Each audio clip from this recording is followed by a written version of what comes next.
पिता परमेश्वर, धन्यवाद देते सुंदर समय के लिए, धन्यवाद देते आज के वचन के लिए। आज हमसे बातें कीजिए और हमारे जीवन को बदलिए। होने दो कि जैसे आपका पवित्र जल जो है वचन का वो अंदर जाए पिता, हमें शुद्ध करे हर उस से और उस चीज़ से जो आपको भाता नहीं है पिता। धन्यवाद पवित्र आत्मा हमें ये बातें सिखाने के लिए, यीशु मसीह के नाम में मांगता हूं, आमीन। चलो प्रेज़ द लॉर्ड सभी लोग, जय मसीह। सब लोग कैसे हैं? आशीषित है? आज तैयार है परमेश्वर के वचन से सुनने के लिए? ये वचन जो आने वाला है वो आपके आने वाले हफ्ते के लिए, ठीक है? तो तैयार रहना, तैनात रहना और होशियार रहना, क्योंकि शैतान जो है वो चुराना चाहता है इस वचन को। और इस वचन से आपको पता चलेगा कि एक मसीह जीवन क्या होना चाहिए, ठीक है? शुरू करते हैं यूहन्ना का एक सुसमाचार, उसका 4वां अध्याय। यूहन्ना का सुसमाचार, उसका 4वां अध्याय। अब जब भी आप यूहन्ना पढ़ते हो ना, बाइबल का कोई भी किताब पढ़ते हो, आपको आत्मा से पढ़ना ज़रूरी है। आप शारीरिक तौर से पढ़ोगे तो आपको नींद आएगा। आत्मा से पढ़ना ज़रूरी है कि असल में जिसने लिखा वो क्यों लिखा और क्या कहना चाहता है, ठीक है? तो यहाँ पर जो है यूहन्ना बहुत खूबसूरत रीति से सोच समझकर पवित्र आत्मा से भरकर अपना सुसमाचार लिखते हैं, क्योंकि सदियों बाद वो लिख रहे हैं। ऐसा नहीं कि वो यीशु अभी अभी आए, यीशु अभी अभी पुनरुत्थित हुए फिर वो लिखना शुरू किया, नहीं, बहुत सालों के बाद वो लिखना शुरू किया। और जब वो लिख रहा था उनको पता था क्या कहानी उसमें डालना है और क्या नहीं डालना है, ठीक है? तो इसलिए अगर अध्याय 3 आप पढ़ोगे वहाँ पे खूबसूरत रीति से, और अध्याय 4 में जब आते हो, ये दोनों के बीच में इतना डिफरेंस है, जमीन आसमान का फर्क है अध्याय 3 और अध्याय 4 में। अध्याय 3 में सबको पता है कि रात के समय में निकोदेमस नामक एक फरीसी, रात के समय में निकोदेमस फरीसी एक आता है यीशु मसीह के पास, और यीशु मसीह को रात के समय में मिलता है। जब हम अध्याय 4 में आते हैं तो एक औरत मिलती है, वो भी दिन के समय में। रात के समय में निकोदेमस चुपके से आता है, क्योंकि वो अपना सम्मान के बारे में सोच रहा है कि लोग मेरे बारे में क्या कहेंगे। दिन के समय में यीशु मसीह एक सामरी स्त्री से मिलता है, जो वो सामरी स्त्री का कोई भी सम्मान नहीं है पूरे समाज में। तीसरे अध्याय में हम देखते हैं कि यीशु मसीह ऐसे बंदे से मिल रहा है जो बहुत ही ज्ञानी है। 4थे अध्याय में देखते हैं कैसे औरत से मिल रहा है जिनका ज्ञान है ही नहीं, जिनके पास ज़्यादा ज्ञान है ही नहीं।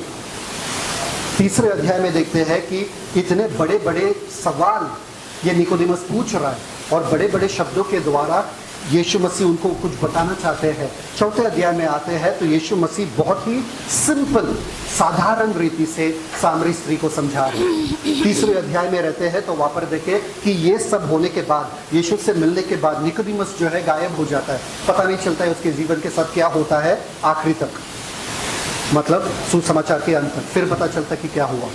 सामरी स्त्री का तुरंत पता चलता है, यीशु मसीह से मिलने के बाद तुरंत उसका जीवन बदल जाता है। किसी को समझ में आया कि नहीं आया जो मैंने क्या कहा? यस, समझ में आया। तीसरे अध्याय और 4थे अध्याय में जमीन आसमान का फर्क है, अंतर ऐसा खूबसूरत रीति से यूहन्ना ने दिखाया। एक निकोदेमस जो ज्ञानी था, अपना सम्मान बचा बचा के रखा, और दूसरे तरफ पे एक औरत जिसका सम्मान पूरी तरीके से खत्म हो चुका था, जिसको मुंह दिखाने लायक भी वो ना रही। एक जो रात के समय में आता है, दूसरा सुबह के समय। एक जो ज्ञानी है, दूसरा जो ना समझ है।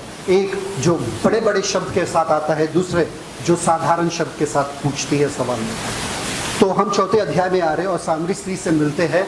2 बार इस पे ऑलरेडी प्रचार हुआ है। सिस्टर लवली ने भी एक बार प्रचार किया, अगर आपको याद है तो, वीडियो देख रहे तो। पर फिर भी ये अध्याय कुछ ऐसा है जिसमें इतने खूबसूरत अनमोल मोती बार बार निकलते हैं, ठीक है, जो हम आज देखेंगे। और जब मैं पवित्र आत्मा से पूछ रहा था कि क्या है सिद्ध मसीह जीवन, जो एक परफेक्ट जीवन जो परमेश्वर के सामने सिद्ध है, वो कैसा होता है, तो ये सामरी स्त्री दिखाकर पवित्र आत्मा ने बताया मुझे कि ये है मसीह का सिद्ध वाला जीवन। और बहुत साधारण, बहुत खूबसूरत है।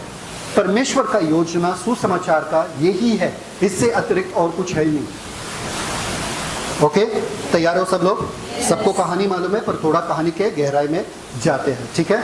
अब ये कहानी समझने के लिए हमको इतिहास में जाना पड़ेगा। यहाँ पर ध्यान दीजिए, मैं क्या बता रहा हूँ आपको। एक दूसरे के ऊपर कंधे के हाथ रखो, हाथ कंधे के ऊपर रखो, ठीक है। अब इजराइल देश जो था, सॉल राजा जब राजा था, इजराइल देश एक थे। उसके बाद दाऊद राजा आया, इजराइल देश फिर भी एक थे। फिर सोलोमन राजा आया, दाऊद का बेटा, इजराइल देश फिर भी एक थे। पर सोलोमन का बेटा जो है रहबोम, उसने गलती किया। लोग आए उसके पास और बोले, सोलोमन राजा ने हमारे ऊपर बहुत कर्ज या बहुत कर दिया या बहुत दबाव कर किया हमारे ऊपर, थोड़ा हमारा बोझ हल्का करो। रहबोम ने बोला ठीक है, 3 दिन के बाद मेरे पास आ जाओ वापस से। और उन्होंने बूढ़ों से पूछा कि क्या करना चाहिए। बूढ़ों ने कहा ठीक है, अगर तुम लोगों का ख्याल रखोगे, लोग तुम्हारा साथ बने रहेंगे, तो उनका बोझ हल्का करो। पर उन्होंने बोला ठीक है। अपने दोस्तों से पूछा जो उनके उम्र के थे कि क्या करना चाहिए। तो दोस्तों ने बोला, अरे तू राजा है, तू क्यों झुक रहा है, और इनके ऊपर दबाव डाल। तो क्या हो गया अब, और रहबोम ने इनके ऊपर दबाव डाला, और इनके ऊपर दबाव डालने के वजह से अब ऐसा निर्णय उन्होंने लिया। एक ने विद्रोह किया, और सुनीता सिस्टर हाथ नीचे करो, दोनों हाथ नीचे करो, आप थोड़ा दूर जाओ और आप यहाँ पर आओ, ये साइड आ जाओ, ये साइड आ जाओ, ठीक है। अलग हो गए, दोनों अलग हो गए। रहबोम इनका राजा था और जेरोबोम इनका राजा था। थोड़ा आगे आ जाओ। एक देश जो था वो अब अलग हो गया, ठीक है। तो दोनों एक दूसरे से अलग हो गए, और हमेशा जब भी ये यहाँ पर इस घर में आने की कोशिश करते, ये लोग इनको मार मार के भगा देते थे। समझ में आया कि नहीं है? इसलिए दोनों देश के बीच में दरार हो गई, जिसकी वजह से हम देखते हैं आपके बाइबल में अगर आप पढ़ते हो तो उत्तरी दिशा ये लोग थे जो 10 राज्य से बने हुए थे, और दक्षिण दिशा के राज्य ये थे जो सिर्फ 2 राज्य से बने हुए थे। तो इनके कितने बच्चे? 10, और इनके कितने बच्चे? 2। हमेशा वाद विवाद होता था, हमेशा लड़ाई झगड़ा होता रहता था, ठीक है। अब क्या हुआ, दुश्मन आए और आक्रमण किया इनके ऊपर। अब ये लोग जो थे बहुत खिलाफ जाते थे मूसा के नियम के, क्योंकि जेरोबोम ने क्या सोचा, सारे लोग को पता है कि मंदिर ये बाजू है, सोलोमन राजा का मंदिर यहाँ पर है, तो मेरे 10 बच्चे अगर यहाँ पर जाएंगे मंदिर में तो क्या होगा, इनका सारा मन यहाँ पर आ जाएगा और मुझे छोड़ के चले जाएंगे। तो उन्होंने क्या सोचा, मैं भी मंदिर बनाऊंगा। तो उन्होंने यहाँ पर मंदिर बनाया, समारिया में और दान में मंदिर बनाया, ठीक है, ताकि यहाँ के लोग यहाँ पर मूर्ति पूजा करें, और यहाँ के लोग, इनका सोलोमन राजा का ही मंदिर था ऑलरेडी, ठीक है। तो ये लोग किस में गए, मूर्ति पूजा में चले गए। मूर्ति पूजा में जाने के वजह से परमेश्वर का न्याय इनके ऊपर आया, और अशूर के लोग आए और इनको बंधुआ बना के लेके चले गए। जाओ बाहर में, यहाँ रुको रुको, कहा जाओ, ठीक है, भाग गए, ठीक है। परंतु क्या हुआ, ये लोग फिर भी टिके रहे।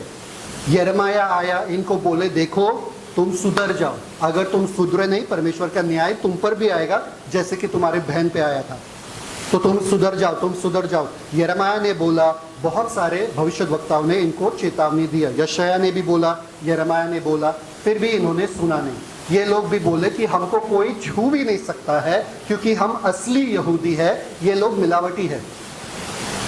ये लोग क्या है, मिलावटी है, ये मूर्ति पूजा वाले हैं, हम तो असली यहूदी है। पर फिर भी ये लोग भी मूर्ति पूजा में चले गए, जिसकी वजह से परमेश्वर ने नेबूकदनेस्सर राजा को भेजा इनको बंधुआ बना के लेके जाने के लिए। आप भी चले जाओ बाबुल के देश में, इनको भी लेकर चले गए। ये चले गए बाबुल, ये चले गए माइका, ओके, अशूर, ठीक है, दोनों गए, ठीक है। अब ये वापस आ गए, आ जाओ वापस, ये वापस आ गए, पर ये बदल के वापस आ गए, ये मिश्रण होकर वापस आ गए। मतलब थोड़ा यहूदी थोड़ा बाहर वाले, थोड़ा यहूदी थोड़ा बाहर वाले करके मिश्रण होकर आए, और इतना इनका स्टैंडर्ड गिर गया जो परमेश्वर का स्टैंडर्ड है, कि अब इनमें समान दुनिया के जैसे वाले लोग ये थे, कुछ परमेश्वर का इतना ज़्यादा था नहीं इनमें। और ये लोग भी वापस आए, आ जाओ वापस, ये लोग भी वापस आए। अब ये लोग जब वापस आए, कौन थे उनको वापस लाने वाला? एजरा, नेहमाया, ज़ेरुब्बाबेल, ये सारे लोग जो थे वो इनको वापस लेकर आए। आप अपने बाइबल में पढ़ सकते हो, ठीक है। अब ये लोग जैसे वापस आए, उनको पता था सबसे पहले अपने को मंदिर बनाना है, क्योंकि भविष्यद्वक्ता हग्गाई वगैरह कह रहे हैं कि मंदिर बनाना है। तो ये लोग मंदिर बनाने में, पहले दीवार बनाने में शुरू किया, काम वगैरह सब शुरू किया। किसके द्वारा? नेहमाया के द्वारा। उस समय में एक बंदा यहाँ से आया जिसका नाम था सैनबैलेट। क्या नाम था उसका?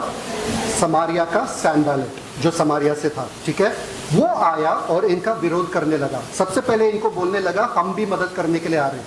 तो इन लोगों ने बोला नहीं, तुम लोग मिश्रण वाले लोग हो, तुम लोगों का कुछ और अलग प्लान रहेगा, तुम हमारा मदद नहीं कर सकते हो, हम अपनी मदद करने के लिए काफ़ी है, परमेश्वर हमारा मदद करेंगे। तो नेहमाया ने इनको अनुमति नहीं दिया। इनको गुस्सा आया, इन्होंने बोला क्या सब लोग इधर ही मंदिर बनाएंगे, चलो रुकावट डालते हैं। रुकावट डालते गया, फिर भी वो दीवार भी बना, मंदिर भी बना। तो इन्होंने क्या किया, सैनबैलेट ने सोचा कि चलो इन लोगों ने अपना मंदिर बनाया, क्योंकि इनका मंदिर तो नष्ट हुआ, हमारा भी नष्ट हुआ, हम भी मंदिर बनाएंगे। तो सैनबैलेट ने क्या किया, मंदिर बनाया माउंट गेराजिम पे। अभी गेराजिम के बारे में अगर आपको पता है तो वहां पर क्या हुआ, मूसा ने वहां से आशीष बोला, कुछ लोगों को वहां पर खड़ा किया आशीष बोलने के लिए, और माउंट एबाल मतलब पहाड़ एबाल पे श्राप बोलने के लिए। तो गेराजिम वाला पहाड़ इनके साथ था, इनके पास था। तो इन्होंने बोला मूसा ने लिखा है यहाँ से आशीष बोला जाएगा, मतलब यहाँ पर हम मंदिर बांधेंगे। तो इनका मंदिर अलग हो गया, इनका मंदिर अलग हो गए, पर दोनों तो थे एक देश। यहाँ तक समझ में आया कि कंफ्यूज हो गए सब लोग? यस। अब 128 एडी में एक बंदा यहाँ से आया जो रूलर था, किंग था, वो आया यहाँ से और इनके देश में चला गया और इनके मंदिर को उन्होंने ढा दिया, इनके मंदिर को तोड़ दिया, जिसकी वजह से गुस्सा दोनों में इतना हुआ, तू मेरे घर में आएगी, तू मेरा घर में आएगी, ऐसा ऐसा झगड़ा होने लगा। समझ में आया कि नहीं आया? रहते थे एक ही जगह पर घर अलग अलग हो गए। तुम अपना मुंह यहाँ पर मत दिखाना, तुम अपना मुंह यहाँ पर मत दिखाना, ऐसा मत करो भाईचारे में। समझ में आया कि नहीं है? इसलिए यहाँ पर जब ये अध्याय पढ़ते हो, लिखा है यहाँ पे सामरी और यहूदियों का कोई भी लेना देना नहीं है। ये सामरी लोग हैं, ये यहूदी लोग हैं। सामरी लोग अपने खुद का नियम भी बनाए, जो 5 बुक्स है मूसा का, बस वो ही मानते हैं। और उसमें लिखा है गेराजिम माउंटेन के बारे में, तो इसलिए वहाँ पर वो 5 ही मानते हैं और कोई भविष्यद्वक्ता को मानते ही नहीं, ना एलिया को, ना एलाइजा को, ना जोना को, जो सारे लोग यहाँ पर थे उन सभी को नहीं मानते हैं। इसलिए समाराइटन पेंटाटुक करके उनका खुद का 5 किताब है मूसा का। समझ में आया? ठीक है, ठीक है, समझ में आया सबको? अब झगड़ा हुआ था किन के बीच में? माओ के बीच में, पर बच्चे में भी चले गए। अब बच्चे भी एक दूसरे से बात नहीं कर रहे, पता नहीं क्यों, पर मालूम है एक दूसरे से बात नहीं करना है, पता है कि एक दूसरे के घर नहीं जाना है। ये यीशु के समय का हालत था। जब यीशु आए थे धरती पे तभी यही हालत था, एक दूसरे से बात नहीं करते, तुम मुंह वहाँ पे करो, तुम मुंह वहाँ पे करो। समझ में आया कि नहीं आया? ऐसा था, अकड़ था। पर क्या हुआ, यरूशलेम से, मतलब यरूशलेम से गलील के तरफ जाने के लिए यहूदी लोगों को बीच में से गुजरना पड़ता था, पर बीच में आता कौन था? सामरिया आता था। ये लोग इनको जाने ही नहीं देते थे। क्यों? क्योंकि तुम लोगों का अलग अकड़ है, हम लोगों का अलग है, तुम लोगों का अलग मंदिर है, हम लोगों का अलग मंदिर है, तुम्हारा हमारा कोई लेना देना नहीं है, बीच में से हम जाने नहीं देंगे। तो इन लोगों को घूम कर यर्दन नदी पार करके उस तरफ से जाकर, पहाड़ों से जाकर, फिर यर्दन नदी पार करके गलील में जाना पड़ता था। इसलिए कई दिन लगते थे, जो थोड़े से समय में हो सकता था, कई दिन लगते थे जाने के लिए। अब यीशु मसीह यरूशलेम में है और यरूशलेम से उनको गलील जाना है, पर उनको कहाँ से जाना पड़ेगा? घूम के जाना। अब यीशु मसीह के पास 3.5 साल है, टाइम पास करने के लिए समय नहीं, उनको फटफट काम करना है। तो कहाँ से जाएंगे वो? वहाँ पर लिखा है अवश्य था कि वो सामने। समझ में आया कि नहीं आया? अब इतने सालों का लड़ाई, इतने सालों का नफरत, इतने सालों का मन मुटाव 36 का आंकड़ा दोनों के सामने जा रहा है। एक ही बंदा उसको खत्म कर सकता है, वो है मनुष्य का पुत्र यीशु मसीह। वो आए और उन्होंने हर बाधा को तोड़ दिया। समझ में आया कि नहीं आया? चलो 4:3 यूहन्ना 4 उसका 3 वचन, तब यहूदिया को छोड़कर फिर गलील को चला गया और उसको सामरिया से होकर जाना अवश्य था। परफेक्ट। यरीहो को यहूदिया को छोड़कर वो गलील के तरफ जा रहा था, पर उसे सामरिया से जाना आवश्यक था। मतलब अगर मुझे विरार से वसाई जाना है, नाला सोपारा से होकर ही मुझे जाना पड़ेगा। अगर नाला सोपारा से नहीं जाना है तो मुझे कैसा जाना पड़ेगा? विरार से वसाई। बिना नाला सोपारा से होकर कैसे जाऊंगा बताओ?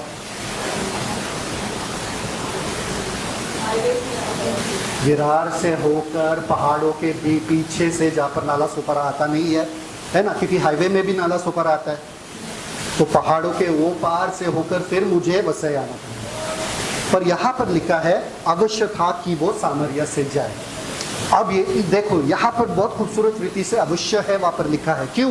क्योंकि यीशु मसीह के पास 3.5 साल था, वो अनादि काल से काल में आ गया, समय में आ गया। सीमित समय था यीशु मसीह के पास, उनका कार्य बहुत बड़ा था। पर अगर वो गए वहाँ पे, इस देश में प्रवेश किए और वहाँ पर कुछ हुआ, अनबन हुआ, वहाँ पर कुछ सताव आया, खाली फुकट का उनका टाइम वेस्ट होता था और उनके पास टाइम वेस्ट करने के लिए था ही नहीं। अब वो अकेले जाते थे तो भी बच जाते थे। वो अपने 11-12 पलटन लेकर, पलटन मतलब 12 शिष्य को लेकर जा रहे थे, तो दिख रहा था कि यहूदी लोग हमारे देश में प्रवेश कर रहे हैं। अभी सामरी लोग के क्या लगेगा बताओ मुझे? जब आप किसी से नफरत कर रहे हो, वो आपके घर आते हैं तो आपको कैसा लगता है? क्या क्या? या आपको पता है कि वो वहां से गुजर रहे, आप पहले दरवाजा बंद कर देते ताकि उनको लगे कि मैं घर पे नहीं हूँ। सही बात है कि नहीं?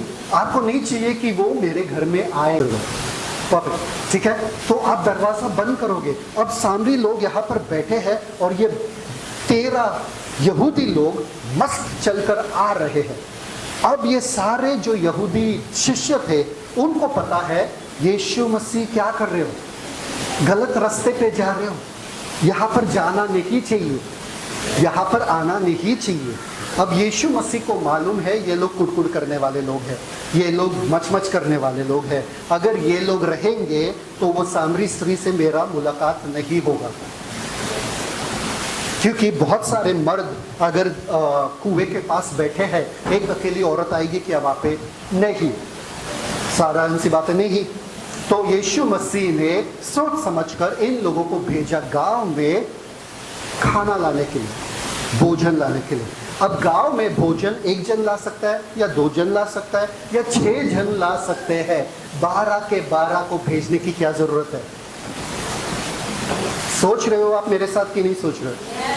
12 के 12, मुझे कोई नहीं चाहिए यहाँ पे, वरना ये औरत मुझसे बात नहीं करेगी डर के मारे, या इन लोगों को समझ में नहीं आएगा मैं क्या कर रहा हूँ।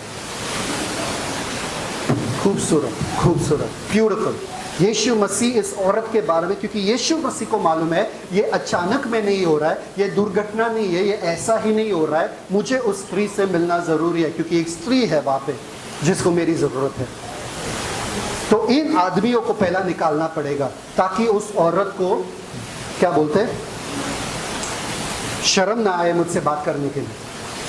ओके, 12 के 12 को भेज दिया और देखो वहां पर क्या होता है। वर्स 4, वर्स 5, यूहन्ना 4:5।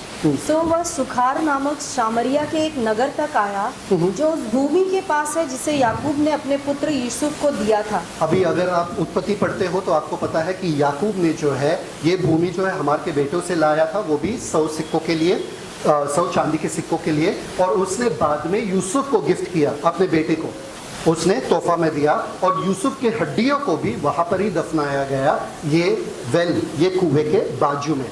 इसलिए यहाँ पर वो देता है, कहती है कि ये यूसुफ ने दिया या याकूब ने दिया हमें, ठीक है। Verse 6, next verse. और याकूब का कुआं भी वही था। याकूब का कुआं वही था। एक मिनट मेरे साथ रुको। सब लोगों को लग रहा है वो वैसा कुआं है जैसे हमारे घर पे रहता है, हमारे गांव में रहता है, वैसा कुआं है। मैं आपको दिखाता हूँ कैसा कुआं था, अगर मेरे पास है तो। लोगों को देखना है कैसा कुआं है, सब देखना है।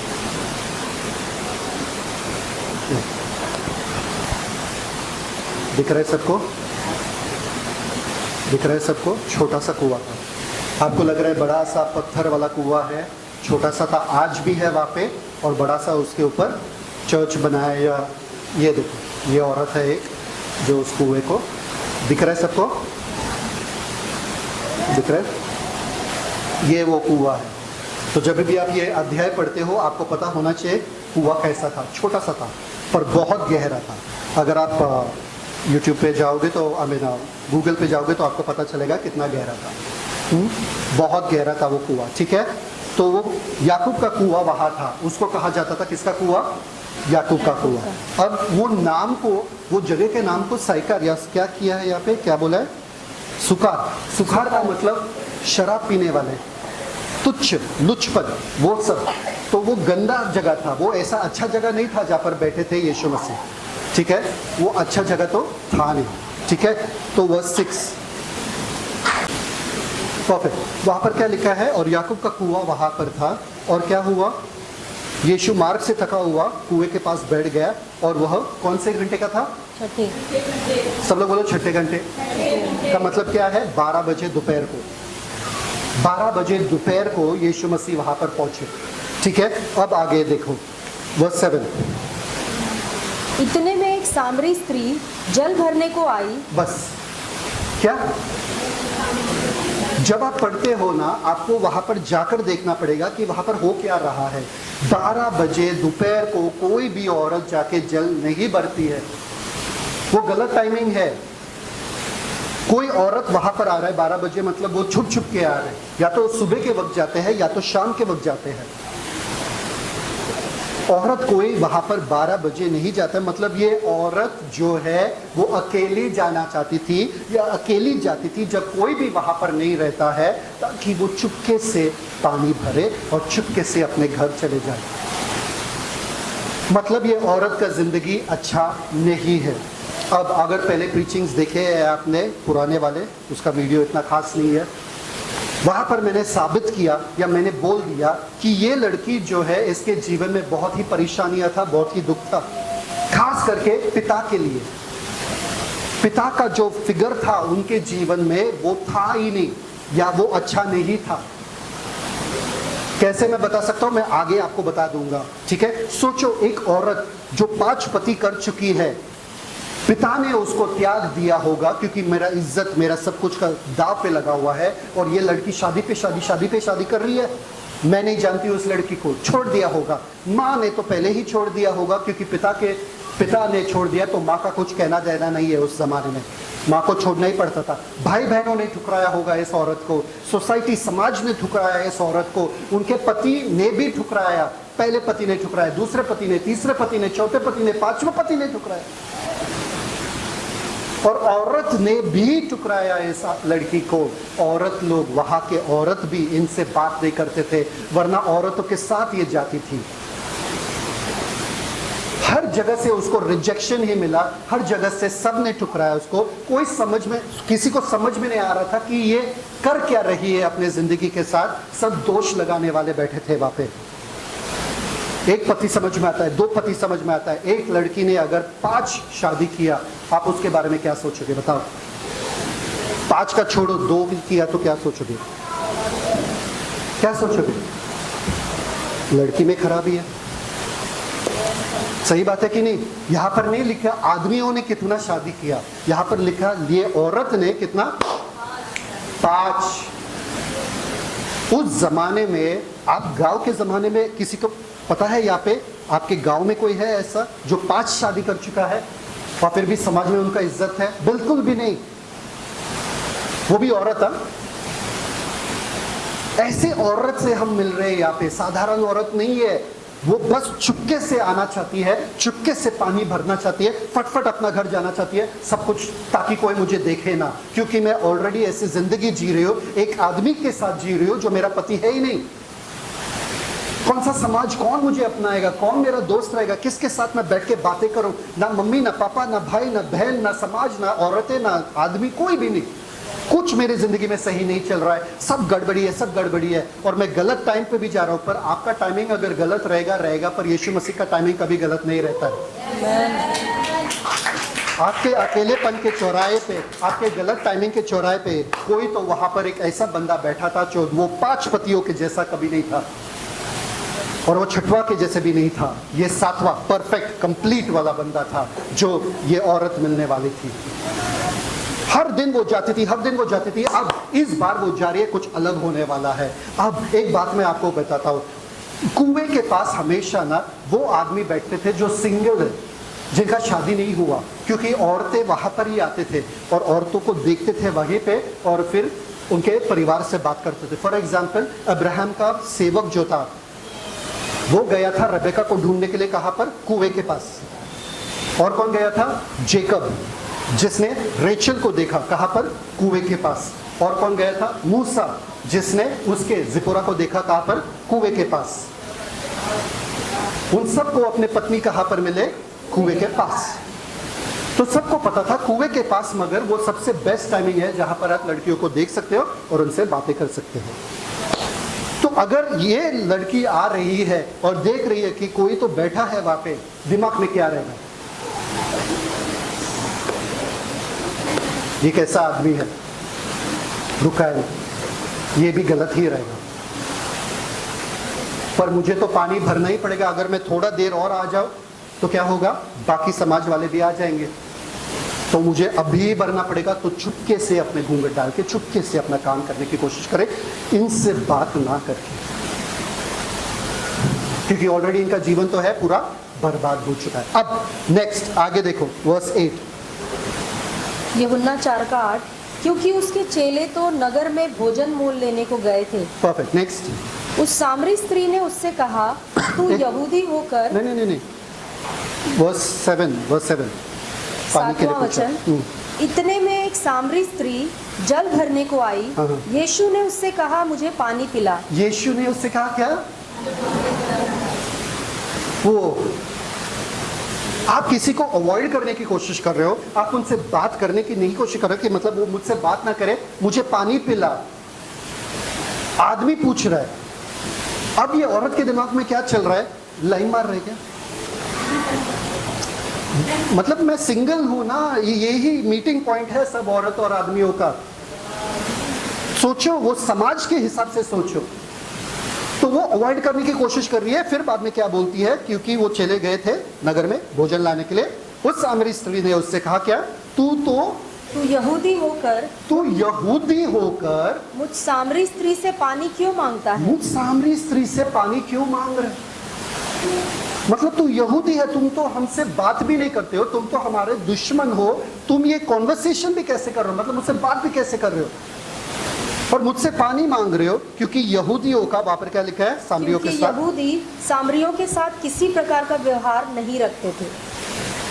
व्यवहार रखते ही नहीं थे। दोनों का 36 का आंकड़ा था। तू तो उस घराने से है ना, तू तो उस देश से है और हम इस देश से है, हमारा कोई मेल मिलाप नहीं, तू पानी कैसे मांग सकता?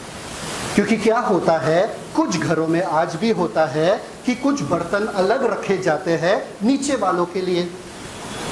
जब नीचे वाले आए हमारे घर में तो वो प्लास्टिक वाले बर्तन उनको देते और ऊंचे वाले आए तो ग्लास वाला बर्तन देते हैं। आप लोगों के साथ तो नहीं होता है, फिर गांव में होता है कि नहीं? और फिर वो बर्तन को छूते नहीं है या क्या करते हैं, और क्या क्या अच्छी चीजें होते क्या पता।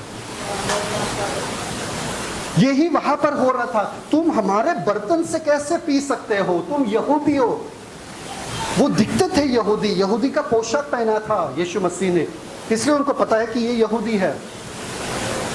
तुम यहूदी होके मुझसे कैसे मांग? तुम तो हमारे बर्तन को छूते भी नहीं है, तुम तो हमारे पानी को छूते नहीं हो। एक बार एक बंदा जो था वो जात, ये सब चल रहा था ना, ये अछूत वाले लोग हैं और हम लोग ब्राह्मण हैं वगैरह, ये सब चल रहा था। तो ब्राह्मणों ने कहा कि ये लोग इस कुएं से नहीं पिएंगे क्योंकि ये हमारा कुआं है और इसको छुएंगे भी नहीं वरना ये गंदा हो जाएगा, ये पानी हमारे लिए। और वो सारे जो अछूत वाले, अछूती बोलते ना, अछूत वाले लोग हैं, वो सारे प्यास से मर रहे थे पूरा गांव। तो एक आदमी वहां पर आया जिसके पास बहुत ज्ञान था और उन्होंने बोला ये क्या लड़ाई चल रहा है? बोले नहीं, ये अछूत वाले, ये इनको पानी छूने नहीं देंगे क्योंकि ये हमारा कुआं है। अभिषेक बहुत भारी है, ये हमारा कुआं है। तो ये वाले बोले कि हमको थोड़ा सा तो पानी दो, हमको रोज के लिए थोड़ा ही पानी चाहिए, हम जिंदा रहने के लिए। तो बोले बिल्कुल भी नहीं, यहाँ पर कोई इसको छुएगा ही नहीं क्योंकि जिस दिन इन लोगों ने छुआ तो ये गंदा हो जाएगा पानी। उस बुद्धिमान व्यक्ति ने क्या किया? ये अछूत वाले के छोटे बच्चे को उठाया और पानी में फेंक दिया। अब क्या हुआ बताओ? पूरा पानी गंदा, ये लोग अभी छू नहीं सकते, अब ये पूरा कुआं या अछूत वालों का हो गया। समझ में आया कि नहीं आया? थोड़ा बुद्धिमानी ये पूरा खत्म कर देगा, ये जात पात का जो भी है। ये बोल रही है कि मेरे बर्तन से तुम कैसे पी सकते हो जब तुम हमारे बर्तनों को छूते तक नहीं हो? कैसे? उसके बाद देखो वर्स 10, यीशु ने उत्तर दिया, खूबसूरत, ब्यूटीफुल ब्यूटीफुल ब्यूटीफुल। यीशु ने उत्तर दिया, यदि तू परमेश्वर के वरदान को जानती और यह भी जानती कि वह कौन है जो तुझसे कहता है मुझे पानी पिला, तो तू उससे मांगती और वह तुझे जीवन का जल देगा। क्या बोल रहा है? क्या बोल रहा है? कितनी खूबसूरत रीति से यीशु मसीह अपने प्यास बुझाने के चक्कर में उसके प्यास के तरफ ध्यान आकर्षित कर रहे। बोले मैं तो आया हूं यहाँ पे प्यासा, पर असल में तुम प्यासे हो। तुझे लग रहा है कि मुझे जरूरत है तुम्हारी, नहीं नहीं नहीं नहीं नहीं, नहीं। तुम्हें जरूरत है।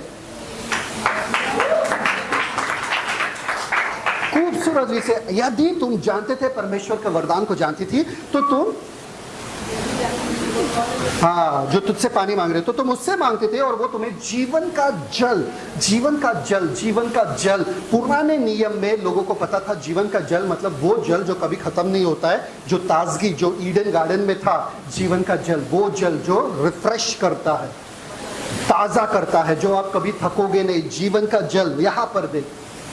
अब ये सोच रही है ये आया प्यासा, ये इरिटेट करने के लिए बैठा है यहाँ पे, दोपहर के वक्त मुझे भागना है वापस, और जीवन के जल के बारे में बड़े बड़े बात कर रहे हैं। तो क्या बोलती है वो? देखो उसके साथ खेल रही है, इन्हीं शब्दों के साथ खेल रही है। देखो वर्स 11, स्त्री ने उससे कहा, हे प्रभु, तेरे पास जल भरने को तो कुछ है भी नहीं। एक मिनट, हे प्रभु, अब ये साधारण सा आदमी प्रभु कब बना? जीवन का जल। तुम बड़े बड़े बातें कर रहे हो, तुम परमेश्वर का वरदान हो, अगर तुम कह रहे हो कि तुम परमेश्वर, तुम प्रभु ही होंगे, तो हे प्रभु इतना बता दे कि तुम्हारे पास भरने के लिए कुछ है भी नहीं, ना बाल्टी है, ना कुछ है, ना क्या है, तुम्हारे पास ये जीवन का जल का। आगे देखो, और कुआं गहरा है। कुआं याद है, मैंने कहा कुआं बहुत गहरा था, ठीक है। आगे, तो फिर वह जीवन का जल तेरे पास कहां से आया? जीवन का जल तेरे पास, तुम प्यासे बैठे हो यहाँ पे, तुमको पानी चाहिए और तुम बोल रहे मैं तुमसे मांगू और तुम मुझे। ओके आगे नेक्स्ट वर्स 11, अभी ध्यान से देखो वर्स 12। क्या तू हमारे पिता याकूब से बड़ा है? सुनो सुनो सुनो सुनो, क्या तू हमारे पिता, क्या तुम याकूब से बड़े हो? नहीं, हमारे पिता याकूब से बड़े हो। शब्द देखो, पिता का शब्द सबसे पहले किसने इस्तेमाल किया? औरत ने, आदमी ने, औरत ने। आदमी मतलब यीशु। तो अभी फिलहाल आदमी है ना बैठे हैं वहां पे, उनके लिए तो आदमी है, यहूदी आदमी है, ठीक है। तो औरत ने पहले इस्तेमाल किया पिता का शब्द। ओके, पिता याकूब से बड़ा है क्या? जिसने हमें यह कुआं दिया और आप ही अपने संतान और अपने ढोरों समेत उसमें से पिया। क्या तुम हमारे पिता याकूब से बड़े हो जिसने ये कुआं हमें दिया, जिसकी वजह से पानी मिल रहा है, जिसकी वजह से हमारा गांव बचा हुआ है, जिसकी वजह से हम रोज आते यहाँ पर लेते और चले जाते? तुम उनसे भी बड़े हो क्या? अभी तक इनके दिमाग में कुछ नहीं जा रहा, कुछ नहीं जा रहा, ये तो बस खेल रहे शब्दों के साथ, ठीक है। ये कुछ मायने का क्या बोलते हैं, इंपॉर्टेंट कुछ पूछ नहीं रही है। आगे देखो वर्स 13। यीशु ने उसको उत्तर दिया कि जो कोई यह जल पिएगा वह फिर प्यासा होगा, परंतु जो कोई उस जल में से पिएगा जो मैं उसे दूंगा वह फिर अनंत काल तक प्यासा न होगा, वरन जो जल मैं उसे दूंगा वह उसमें एक सोता बन जाएगा जो अनंत जीवन के लिए उमड़ता रहेगा। हो। बहुत बड़े बड़े शब्द यीशु मसीह ने फेंके यहाँ पे, आपको लगता है पर साधारण। यहाँ पर लिखा है जो कोई यह जल से पिएगा वो प्यासा रहेगा। रोज आना पड़ता है तुमको, रोज भरना पड़ता है। देखो यीशु मसीह साधारण सा चीज को इसके जीवन से खूबसूरत रीति से जोड़ रहे हैं। रोज आना पड़ता है, बार बार आना पड़ता है, बार बार तुम प्यार के लिए ढूंढ रहे हो, बार बार तुम समाज को कोई मुझे अपनाए ढूंढ रहे हो। एक खालीपन है, एक प्यास है जिसकी वजह से तुम 5 पति कर चुके हो। धीरे धीरे से यीशु मसीह वो पूरे टर्न कर रहे हैं उनके तरफ, ठीक है। और वहां पर देखो, परंतु जो कोई उस जल से पिएगा जो मैं उसे दूंगा वो फिर वह फिर अनंत काल तक प्यासा ना होगा। अनंत काल तक मतलब एक ऐसा तृप्तता जिससे आप कभी भी और प्यासे नहीं रहोगे। किसी के वाह के लिए ढूंढोगे नहीं, कोई मुझे अपनाए ढूंढोगे नहीं, कोई मुझसे प्यार करे ढूंढोगे नहीं। कोई चाहता है क्या यहाँ पर? Yes amen. कोई चाहता है? Yes. या सब तृप्त है यहाँ पर बैठे हैं या नहीं? पति नफरत करे तो भी चलेगा, बच्चे नफरत करे तो भी चलेगा, हम मसीह में ना, कोई नहीं है। सब लोग चाहते हैं कि पति दो बातें प्यार से करे। सब लोग चाहते हैं कि मेरे बच्चे, मेरे सास ससुर मुझे अपनाए, मेरे रिश्तेदार मुझे अपनाए, मुझे समाज मुझे अपनाए। कोई है यहाँ पे जो नहीं चाहता है? सब लोग चाहते हैं कि हाँ, हाथ ऊपर करो। कितने लोग चाहते हैं? सुन रहे नहीं? ओके, हाथ ऊपर। सब चाहते हैं कि समाज मुझे अपनाए, वरना समाज के सामने जाके यीशु मसीह का सुसमाचार आराम से बोलते थे हमारे रिश्तेदारों के सामने, पर वहां पर सहमे रहते, आराम से रहते। कोई मुझे बाइबल पढ़ते हुए ना देखे, कोई मुझे प्रार्थना करते हुए ना देखे। क्यों? ताकि ये लोग मुझे अपनाए। सही बात है कि नहीं? बहुत सारे जन ऐसे करते हैं। क्या मैं करूं ऐसे जो वो लोग मुझे अपनाए? यहां पर यीशु मसीह कह रहे अनंत काल तक वो प्यासा न रहेगा। फिर उसके बाद वरन वो जल जो मैं उसे दूंगा उसमें एक मिनट, क्या मैं सोचा मैं प्यासा नहीं रहूंगा, चलेगा, ये सोता बन जाएगा मुझ में, मतलब मैं दूसरों के प्यास को बुझाऊंगा। ना केवल मेरा प्यास बुझेगा, मैं सोता बन जाऊंगा, लिविंग फाउंटेन ऑफ वाटर्स, मैं सोता बन जाऊंगा ताकि दूसरे के प्यास पहले मैं अपना जीवन सीधा करूं ना, दूसरों का जीवन सीधा करने के लिए कहाँ जाऊंगा? मेरे पास टाइम ही नहीं है, मेरा जीवन ही कचरा पड़ा हुआ है यहाँ पे। दूसरों का जीवन कहाँ सिद्ध करते जाओ या उनको कहाँ आशीष बनूं उनके लिए। पर यीशु मसीह कह रहे यदि तुम ये जल से पियोगे जो मैं देने वाला हूँ, अनंत काल तक तुम प्यासे न रहोगे, मतलब तुम्हारा प्यास बुझ जाएगा, तुम आशीषित हो जाओगे और तुम सोता बन जाओगे, मतलब तुम आशीष का कारण भी बनोगे जो अब्राहम बना था। कम ऑन, अपने जीवन से बाहर आओ। ओके, नेक्स्ट आगे वर्स 15।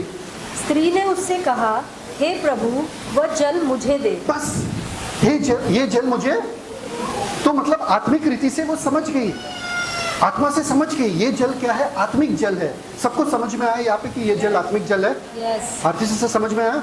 यस। आरती सिस्टर समझ में आया? समझ में आया? ये जल आत्मिक जल है। कौन सा जल है? आत्मिक जल है। ठीक है, ये जल आत्मिक जल है। सबको समझ में आया? नहीं, उसको समझ में नहीं आया। क्यों? क्योंकि वो कहती है कि ये जल मुझे दे ताकि आगे, ताकि मैं प्यासी ना हूँ, ताकि मैं प्यासी ना हूँ। ठीक है, यीशु मसीह ने कहा तुम प्यासे नहीं रहोगे, ताकि मैं प्यासी ना रहूं, ये जल मुझे दे दे। नहीं, आगे नेक्स्ट। और न जल भरने को इतनी दूर आऊं। अभी भी क्या सोच रही है? शारीरिक जल। अभी भी दिमाग खुला नहीं। लोग आपसे वाद विवाद करते रहेंगे, आपके सुसमाचार जो आप बोलते हैं उनको उल्टा जवाब देते रहेंगे।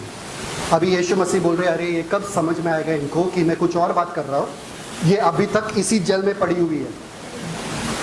तो बोल रही है वो अनंत काल का जल मुझे दो ताकि मैं हर रोज यहाँ पे ना आऊं, घर बैठे बैठे नल खोल दूं, वो जल आ जाएगा, कुएं के पास नहीं जाना पड़ेगा।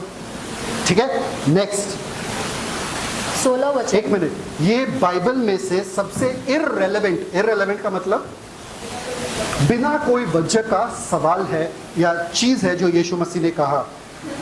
सबसे इररेलेवेंट। पानी के बारे में बात हो रहा है, जल के बारे में बात हो रहा है, कुएं के बारे में बात हो रहा है, प्यास के बारे में बात हो रहा है। यीशु मसीह क्या बोलते हैं सुनो। यीशु ने उससे कहा, जा अपने पति को यहाँ बुला ला। पति कहाँ से आया इसमें? अब यीशु मसीह, यदि यीशु मसीह थे मतलब परमेश्वर का पुत्र, उनको पता है इनके पास पति नहीं है, जिस आदमी के साथ वो रह रही है वो भी पति नहीं है। सही बात है कि नहीं?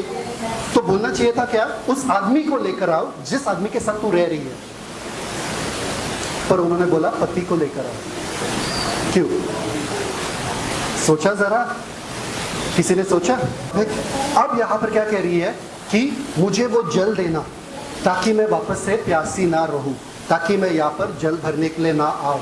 सबसे पहले यीशु मसीह ने कहा जाके अपने पति को लेकर आ।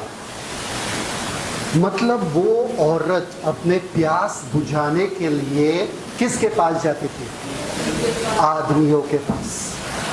वो सोचती थी कि अगर पति मिल जाए, अच्छा आदमी मिल जाए, शायद से मेरा प्यास बुझ जाए, शायद से मेरा जीवन सुधर जाए। तो वो उस फिराक में थी कि इसको, ये आदमी को भी मैं पति बनाऊं जिसके साथ मैं रह रही हूं।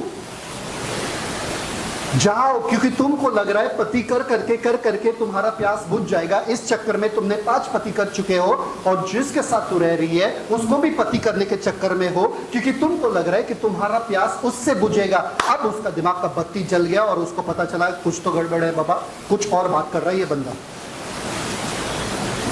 समझ में आ रहा है कि नहीं आ रहा है? वो औरत पति के द्वारा अपना प्यास बुझाना चाहती थी। बहुत सारे लोग यहाँ पर है जो खुश नहीं है यीशु मसीह के बाबा से, डिप्रेशन में चले जाते हैं अगर किसी ने गलत उनके बारे में कहा, या उनका तारीफ नहीं किया, या वाह नहीं किया। मेरे बच्चे मुझे समझते नहीं, मेरे पति मुझे समझते नहीं, मेरे सास ससुर मुझे, मेरे माँ बाप मुझे समझते नहीं। क्यों? क्या तुम्हें यीशु नहीं मिला? क्या तुम्हें जीवन का जल नहीं मिला? क्या काफी नहीं है वो? किससे तुम प्यास बुझाने के चक्कर में पड़े हो? ज्यादा पैसा मिलेगा प्यास बुझ जाएगा, गाड़ी बंगला मिलेगा प्यास बुझ जाएगा, अच्छा नौकरी मिलेगा प्यास बुझ जाएगा, हम स्वास्थ्य में चलोगे प्यास बुझ जाएगा? नहीं, ये प्यास ऐसा है जो यीशु के पास आए बिना बुझेगा नहीं। और जिस दिन आप यीशु के पास आए ना और प्यास बुझाए, बाकी 1 मिनट एक बात बताता हूं मैं आपको, तितलियों के पीछे मत भागना। तितलियों के पीछे, तितलियों को पकड़ने के चक्कर में तितलियों के पीछे मत भागना। बगीचा बनाओ। क्या करो? बगीचा। तितली ऑटोमेटिकली यीशु के पास आ जाओ, बाकी सब आ जाओ। मत भागो, मत भागो, रुक जाओ। इस औरत को कहा जाकर अपने उस स्रोत को लेकर आओ जिस स्रोत के द्वारा तुम सोच रहे थे कि तुम अपने प्यास बुझाओगे। अब खुल गया इसका दिमाग, अब पता चला क्या इसको भी पता है।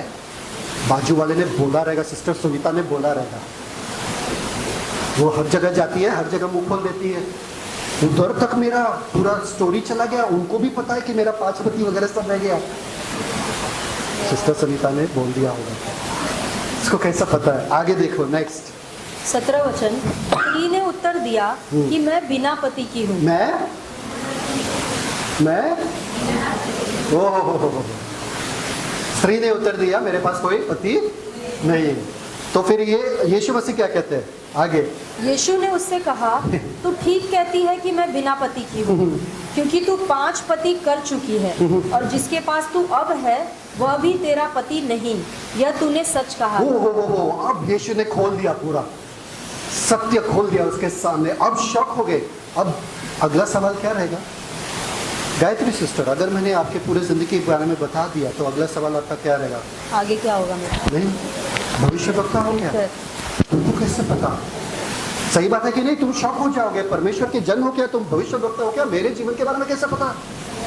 तो वही शॉक हो गई वो वहां पे। और नेक्स्ट वर्स 19 वचन। स्त्री ने उससे कहा, हे प्रभु, मुझे ज्ञात होता है कि तू भविष्य वक्ता है। तू क्या है? शॉक हो गए, अब वो डर गए। अब उसको क्या करना है? अगर मैंने बोल दिया, एक ऐसा टॉपिक निकाल दिया आपके जीवन के बारे में जिसके बारे में आपको बात नहीं करना है, तो अब क्या करोगे? बोलो, ज्ञानी लोग बोलो, क्या करोगे? टॉपिक चेंज करोगे। सही बात है कि नहीं? वो मुद्दा मेरा बहुत पर्सनल है, मेरा घर वाला मुद्दा है, वो बाहर आ रहा है। अब ये क्या बोलते हैं उसको? फिरंगी, फॉरेनर, फिरंगी, दूसरे समाज से आकर, उसको भी विदेशी, दूसरे समाज से आकर उसको भी पता है मेरे जीवन के बारे में। क्या तू भविष्यद्वक्ता है क्या? अब तू भविष्यद्वक्ता है तो मैं इतिहास के बारे में तुमसे कुछ पूछना चाहता हूँ। इतिहास के बारे में? काहे इतिहास में जा रही है? अभी यीशु मसीह ने तुम्हारा पूरा जिंदगी खोल दिया ना, और खोलने से बेटर मैं फट से एक ऐसा सवाल पूछा, जंतर मंतर में क्या चल रहा है बताओ मुझे। मोदी ने क्या किया? कौन इस्तीफा दिया बताओ मुझे। अरे भाई, मैं कुछ और टॉपिक पे हूँ, तुम्हारे जीवन में अंदर जा रहा हो, तुम कुछ और सवाल पूछ रहे हो। ये कहाँ से आया? वो ही उस समझदार स्त्री ने, समझदार सामरी स्त्री ने किया। वर्स 20, 20वां वचन, हमारे बाप दादों ने इसी पहाड़ हमारे पर फादर्स, फोर फादर्स, वापस फादर, सुनो ध्यान से, फादर फादर, याकूब फादर, वापस से फादर, हमारे बाप दादाओं ने क्या, इसी पहाड़ पर बस भजन किया, इस क्या, आराधना किया। इस क्या, इस पहाड़ पर, मुझे लगा वहां पर मंदिर है। माउंट गेराजिम पे जो मैंने कहा था आपको, उन्होंने अपना मंदिर बनाया और इन लोगों ने तोड़ दिया, तो बचा मंदिर नहीं, बचा पहाड़ सिर्फ। इसलिए ये बोल रही इस मंदिर में नहीं, इस पहाड़ पर। हर शब्द जो वो इस्तेमाल कर रही है बहुत बढ़िया है, ऐसा ही नहीं लिखा है बाइबल में, यूहन्ना ऐसा ही नहीं लिखता है। ओके, तो मंदिर तो बचा नहीं है, इन लोगों ने तोड़ दिया। तो इस पहाड़ पर हमारे बाप दादा कहते थे कि यहाँ पर हमें आराधना करना है। आगे नेक्स्ट, और तुम कहते हो कि वो जगह जहाँ आराधना करना चाहिए यरूशलेम में है। तुम लोग कहते हो, तुम यहूदी लोग कहते हो कि यरूशलेम। अभी ये वाद विवाद सालों से चलते आ रहा है। कब से आ रहा है? सालों से, कि कहाँ पर आराधना करना चाहिए, यहाँ पर कि वहाँ पर। चल, तुम भविष्यद्वक्ता हो, फट से टॉपिक चेंज करके, ये बहुत बड़ा मुद्दा है, यहाँ पर आराधना करना चाहिए कि वहाँ पर। यीशु मसीह ने कहा तुम टॉपिक चेंज कर रहे हो, पहले पति के बारे में बोलो, काहे टॉपिक चेंज कर रहे हो? नहीं, यीशु मसीह ने नहीं किया। यीशु मसीह बहुत जेंटलमैन थे। अगर वो औरत खुलना नहीं चाहती थी, यीशु मसीह ने खोल नहीं दिया पूरा हिस्ट्री उसका। यीशु मसीह बता भी सकते थे हर आदमी का नाम और हर आदमी के साथ क्या क्या हुआ, सब बता सकते थे, पर नहीं बताया। यीशु मसीह ने बोला ठीक है, तुम इस मुद्दे पे बात करना चाहते हो, ये इस तरफ से जाते हैं, चलो पर्सनल लाइफ को अलग रखो। Okay, come to the point. Okay, Yeshu Masih बहुत ही समझदारी से, विजडम से, बुद्धि के साथ इस औरत से बात कर रहे हैं। अब पूछती है सवाल, यहाँ पर इस पहाड़ पे आराधना करना चाहिए कि वहाँ पर? Next verse 21। यीशु ने उससे कहा, हे नारी, मेरी बात की प्रतीति कर कि वह समय आता है कि तुम न तो इस पहाड़ पर पिता की आराधना करोगे न यरूशलेम में। क्या बोल रहे? कौन सही है? ये सही है, सुनीता सिस्टर सही है कि शकुंतला सिस्टर सही है? कौन सही है बताओ मुझे? दोनों नहीं, दोनों सही नहीं है। ये वाद विवाद सदियों से चल रहा था, ये वाद विवाद सालों से चल रहा था, और ये आकर बताते हैं कि दोनों भी गलत है। जरूरी नहीं है जगह का, जब आप पिता को जानते हो। यहां पर लिखा है क्या? हे नारी, मेरे बात का विश्वास कर कि वह समय आता है कि न तो इस पहाड़ पर या उस पहाड़ पर पिता की। अब यीशु मसीह ने पिता का इंट्रोडक्शन किया। अब प्रॉब्लम क्या है इसमें, मैं बताता हूं आपको। यीशु मसीह जब भी पिता का शब्द इस्तेमाल करते हैं, यहूदियों के लिए करते हैं,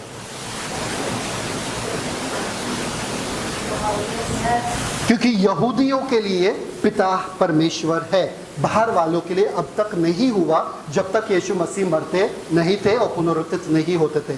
तो ये प्रकाशन कि ये परमेश्वर पिता है, वो किसी को नहीं देते थे, बाहर वालों को नहीं। इसलिए यीशु मसीह ने अपने शिष्य से कहा, कोई भी गांव में जा और सुसमाचार का प्रचार कर, पर सामरी गांव में मत जाना, सामरिया के गांवों में मत जाना प्रचार करने के लिए। क्यों? वरना वो लोग कहते थे परमेश्वर का राज्य नजदीक है, और पिता के बारे में भी कहते थे, पर पिता के बारे में प्रकाशन देना बाहर वालों को अभी तक सही समय नहीं था। फिर भी यीशु मसीह यहाँ पे कह रहा वो समय आ रहा है, और अब है कि ना तो इस पहाड़ पे ना उस पहाड़ पे। वो आगे भी कहते हैं पिता की आराधना करेंगे, न यरूशलेम में, ना पहाड़ में, या पिता की। पिता को इंट्रोड्यूस करते हैं यहाँ पे। वो तुमको पति की जरूरत नहीं है, तुमको ऐसे पिता की जरूरत है, क्योंकि तुम्हारा ये खालीपन पति से शुरुआत नहीं हुआ, पिता से शुरुआत हुआ।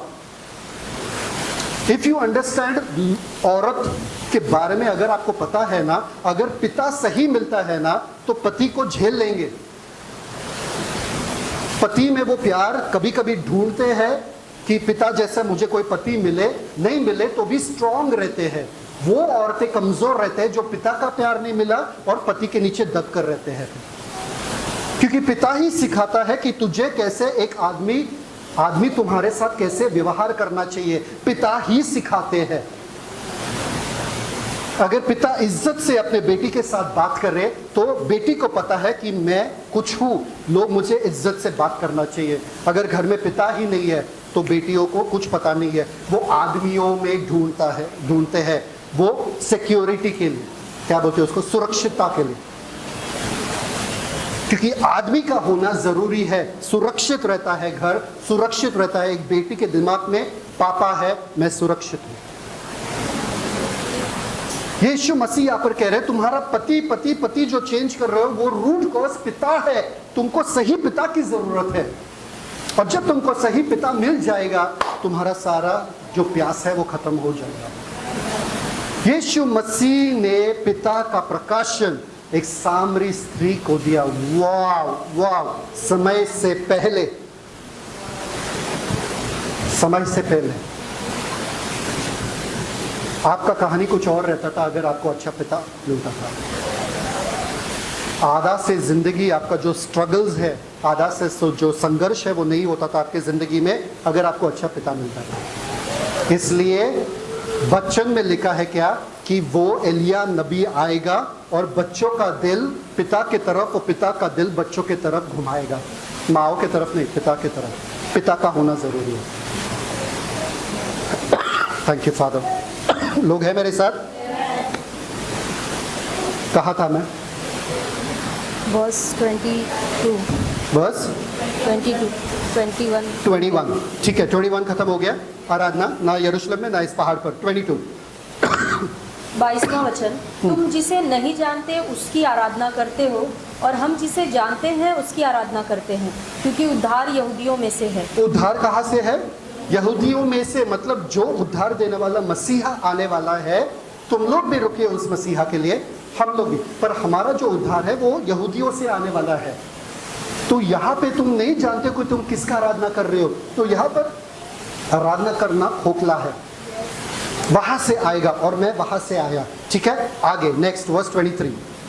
23 वचन, परंतु वह समय आता है, वरन अब भी है, जिसमें सच्चे भक्त पिता की आराधना आत्मा और सच्चाई से करेंगे, क्योंकि पिता अपने लिए ऐसे ही आराधकों को ढूंढता है। क्या पिता? ये एक मिनट, मैंने क्या बताया आपको? सामरी लोगों के पास, टाइम बहुत ज्यादा जा रहा है क्या? सामरी लोगों के पास सिर्फ 5 किताब थे मूसा के। उसमें मूसा ने कभी नहीं जिक्र किया कि परमेश्वर तुम्हारा पिता भी हो सकते हैं। कोई किसी का औकात नहीं है कि वो परमेश्वर को पिता कहे। वो लोग कहते थे यावे, यहोवा, इतना तक कहते थे बस। अदोनाई, उससे ज्यादा नहीं कह सकते थे। पिता नहीं बुला सकते थे, वो तो घोर अनर्थ है। रेडी? ठीक है, ओके। तो कहां पर उद्धार कहां से है? यरूशलेम से है। ठीक है, वर्स 23 पढ़ो। परंतु वह समय आता है, वरन अब भी है, जिसमें सच्चे भक्त पिता की आराधना आत्मा और सच्चाई से करेंगे। एक मिनट, पिता की आराधना क्या? आत्मा और सच्चे भक्त। आत्मा और सच्चाई से, मतलब अब भी यहाँ पर वो समय आ चुका है कि तुम पिता की आराधना आत्मा और सच्चाई से करें। फिर वो गाना गाने लगे क्या? हालेलुया, आराधना कर रहे, हालेलुया, गाना गाने लगी वो? नहीं, मुझे लगा आराधना मतलब वो, यीशु ने कहा अब तुमको कौन सा गाना पता है? यीशु है सच्चा गडरिया, गाना लगे। हमको वो ही लगता है, इसलिए हम इसका इस्तेमाल करते हैं हमेशा आराधना के समय में। यहाँ पर यीशु वो नहीं कह रहे, यहाँ पर कह रहे क्या? सच्चे भक्त पिता की आराधना क्या? आत्मा और सच्चाई से करेंगे, गाने से और बजाने से नहीं। आराधना मतलब हमको लगता है वही है, नहीं। पिता की आराधना करना मतलब क्या होता है मालूम है क्या? आत्मा और सच्चाई से, मतलब आत्मा से परिपूर्ण होकर, सत्य से परिपूर्ण होकर, मतलब सत्य को पहचान कर, आत्मा से भरकर, मतलब तुम्हारा जीवन एक आराधक वाला जीवन हो जाए। सिर्फ तुम्हारा मुंह से गाना नहीं, तुम्हारा जीवन एक अर्पण हो जाए, तुम्हारा जीवन एक आराधना हो जाए, तुम्हारा जीवन परमेश्वर को भाए। क्यों? मैं बताता हूं आपको, आगे जाते ना। क्योंकि पिता ऐसों के लिए आराधकों को ढूंढता है। अपने लिए क्या ढूंढ रहा है? ऐसे आराधकों को। कैसे आराधक? जो आत्मा और सच्चाई से, गाने से और बजाने से नहीं, आत्मा और सच्चाई से। आगे देखते हैं, ठीक है? मैं ज्यादा समय इस पे नहीं बिताऊंगा। वहां पर क्या लिखा है? पिता ढूंढ रहा है। पिता क्या कर रहा है? आपको नहीं लगता है इस पूरे अध्याय में ज्यादातर लोग ढूंढ रहे हैं? सामरी स्त्री ढूंढ रही थी अपने प्यास बुझाने के लिए पतियों के द्वारा। यीशु मसीह ढूंढ रहे थे कोई उनको प्यास बुझाए। शिष्य गए थे ढूंढने के लिए, खाने के लिए। फिर बाद में क्या लिखा है वहाँ पे? पिता ढूंढ रहे आराधकों के लिए। फिर ये गई सामरी स्त्री जब गई वापस गांव में, वो लोग ढूंढते ढूंढते यीशु को आए और उनको ढूंढ रहे थे वो लोग मसीहा के लिए, और उनको यीशु मसीहा मिल गया। सब ढूंढ रहे पूरे अध्याय में ढूंढ ही रहे हैं। तो उसके बाद देखो वर्स 24, परमेश्वर आत्मा है। स्टॉप। पिता आत्मा है ना, पिता बोलना चाहिए कि परमेश्वर, अब पिता छोड़कर परमेश्वर पे क्यों आए? पास्टर आप ऐसे ही बस बोल रहे हो, बोल दिया होगा गलती से, यीशु भी सोचते रहेंगे अरे बोल दिया ऐसे ही। क्यों? क्योंकि यीशु मसीह बताना चाहते थे, हे मैंने तुमको तो प्यास बुझाने का पूरा ये बता दिया कि पिता एक है, पर पिता के पहले वो परमेश्वर है। अभी फिलहाल वो परमेश्वर है तुम्हारे लिए, क्योंकि तुमने मुझे नहीं अपनाया। परमेश्वर को पिता बनने के लिए मुझे अपनाना पड़ेगा, मैं बीच में हूं। आमेन। यस। ऐसे ही पिता नहीं बन सकते, वो पहले वो तुम्हारे परमेश्वर है, और तुम उस परमेश्वर को जानते हो, मतलब तुम मुझे जानते हो, और मेरे द्वारा तुम उनको पिता बना सकते हो, वो आपके पिता बनते हैं। आमेन। इसलिए यहाँ पर लिखा है पिता आत्मा है और अवश्य की उसकी आत्मा आराधना करने वाले क्या है? आत्मा और सच्चाई से उसकी आराधना करें। मतलब सबसे पहले उस जरिया से जाओ जो जरिया परमेश्वर ने बनाया। वो क्या है? क्योंकि परमेश्वर ने जगत से ऐसा प्रेम किया कि उसने अपना इकलौता,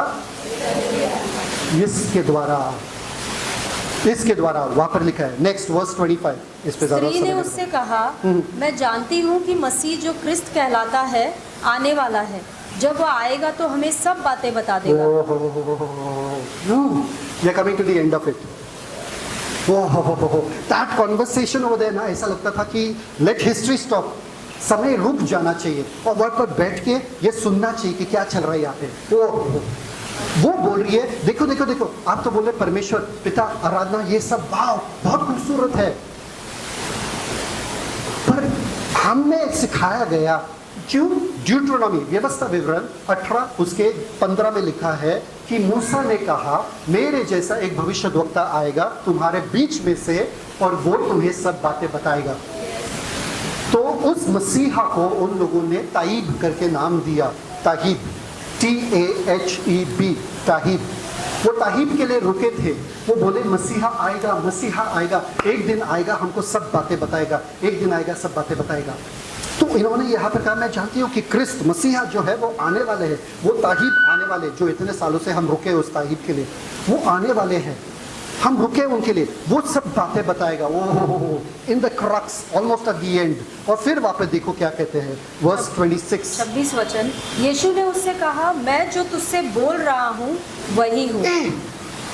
क्या? नहीं, आपको समझ में नहीं आया, मुझे मालूम है आपको समझ में नहीं आया। ये मसीहा के लिए मूसा के समय से रुक रहे थे, सदियों से रुक रहे थे।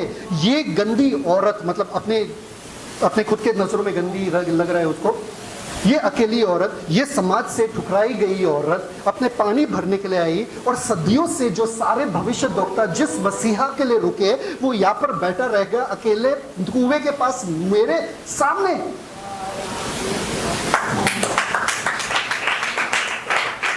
आप सोचो, आप सुबह चल रहे हो या रात के समय में चल रहे हो, अंधेरा है सब जगह, और वहां पर आपको चाय पीना है, चाय के टपरी में वहां पर आप अकेले जाते हो और वहां पर कोई नहीं रहता, सिर्फ चाय वाला रहता, वहां पर आपको पता चलता कि ये प्रधानमंत्री है। आप शॉक नहीं हो जाओगे क्या?